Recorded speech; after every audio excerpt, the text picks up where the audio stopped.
ভাই দেখছেননি?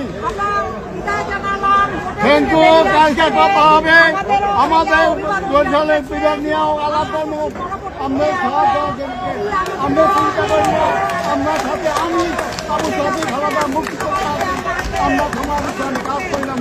আল্লাহু আকবার।